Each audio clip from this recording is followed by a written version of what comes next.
Հարգելի հեռուստադիտողներ, ողջունում եմ ձեզ։ Եթերում կենաց հաց հաղորդաշարն է։ Երևի չկա մի մարդ, ով չի ցանկանա երջանիկ լինել իր կյանքում, բայց ինչպես գտնել այդ երջանկությունը։ Երջանկություն հասկացությունը տարբեր կերպ է ընկալվում այս աշխարհի մարդկանց կողմից։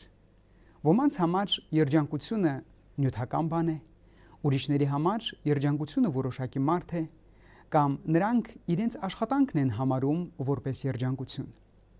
Սակայն շուտով մարդը հասկանում է, որ այս ամենը չի կարող իրական երջանկություն լինել։ Այնուամենայնիվ, յուրաքանչյուր մարդ իր ողջ կյանքի ընթացքում փնտրում է երջանկություն եւ կամենում է երջանիկ լինել։ Երբ մարդը ստեղծվեց, նա իրապես երջանիկ էր։ Նա երջանիկ էր, քանի որ ապրում էր Աստծո հետ, ընդգրկված էր նրա սուրբ ընտանիքի մեջ։ Սակայն մեղքը խախտեց մարդու հարաբերությունը Աստծո հետ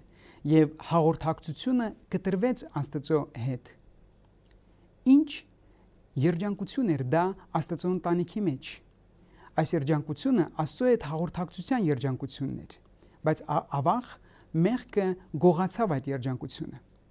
Սակայն Աստված երբեք չի հանձնվում եւ ամենակարող Աստված ծրագիր կազմեց, թե ինչպես վերականգնի մարդու համար այդ երջանկությունը։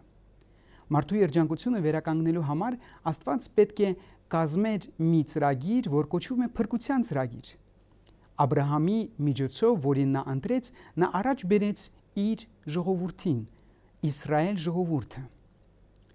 որի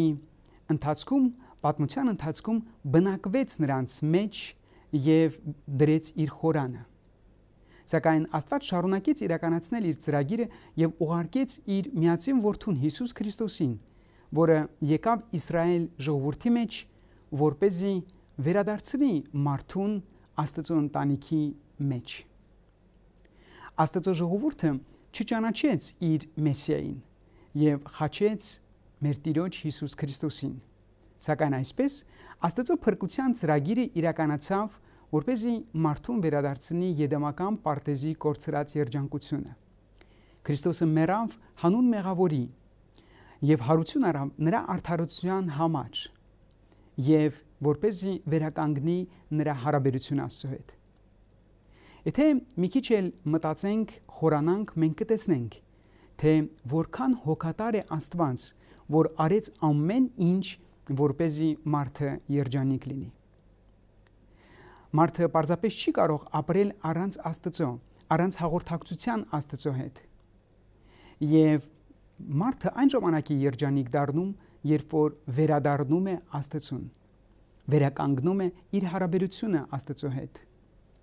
Երբ որ իրապես գիտակցելով իր վիճակը ապաշխարում է։ Մարդկության պատմության ավարտում մենք տեսնում ենք, Աստված ինքը գալիս է եւ բնակվում է մարդկանց հետ։ Հայտնության գրքի մեջ մենք տեսնում ենք, որ Աստված խորան է պատրաստում եւ բնակվում մարդու հետ։ Այսինքն Աստված իրականացնում է իր ծրագիրը, վերադարձնում է մարդուն իր սկզբնական երջանկությունը։ Հնարավոր է այսօր դու քեզ երջանիկ չես համարում։ Հիշիր, կա ամենակարողը, կա մեկը, որի անունը Աստված է, Հիսուս Քրիստոս, որը քեզ սիրում է եւ ցանկանում է, որպեսզի դու երջանիկ լինես։ Հովհաննես ավետարանի 3:16 համարի մեջ մենք կարդում ենք. Աստված այնքան սիրեց աշխարհը, որ իր միածին որդուն տվեց, որպեսզի ով որ նրան հավատում է չկորչի, այլ հավիտենական կյանք ունենա։ Դարձիր Աստծուն եւ եղիր իրապես երջանիկ, քանի որ երջանկության գաղտնիքը Աստծո հարաբերությունը վերականգնելու մեջ է։ Մի մտածի, որ դու այդ երջանկությունը կգտնես առանձին։ Մարդը առանց Աստծուն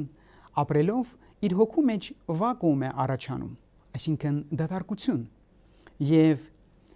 մարդը փորձում է այդ դատարկությունը լցնել տարբեր բաներով, սակայն ոչ մի բան եւ ոչինչ չի կարող նրան իրապես երջանկացնել, ինչպես դա կարող է անել ամենակարողը։ Ընդգրկված լինելով Աստծո ընտանիքի մեջ, որը հավիտենական ընտանիք է, դու կգտնես իրական երջանկություն։ Տերը օրհնի քեզ, սիրելի անմահ հոգի։ Միգուցե այսօր փնտրտուքների մեջ կգտնվես։ Միգուցե այսօր մտածում ես, որ դու ամենա դժբախտ մարդն ես, երջանիկ չես։ Ոչ, կա մեկը, որը ցանկանում է քեզ երջանկացնել։ Կանգ առ եւ նայիր երկինք, նայիր Գողգոթայի խաչին։ Խաչված եւ հարության Քրիստոսը ցանկանում է քեզ իրական երջանկություն տալ։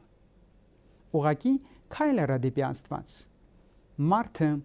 թողեց Աստծուն եւ իսկապես դժբախտացավ։ Եվ այսօր նայելով մեր 4 կողմը մենք տեսնում ենք, որ ինչ որ գրված է Սուրբ գրքի մեջ իրականություն է, ճշմարիտ է, որովհետև մարդը առանց Աստված դժբախտ է։ Բայց Աստված ուզում է, որ մարդը լինի ուրախ, երջանիկ եւ իր հոգու եւ սրտի մեջ ունենա իրական խաղաղություն։ Վերադարձիր Տիրոջը եւ հայացքդ ուղղիր դեպի նրան, եւ դու անպայման երջանիկ կլինես։ Եղիր երջանիկ, իսկ երջանկության գաղտնիքը Հիսուս Քրիստոսի մեջ է։ Մինչ նոր հանդիպում։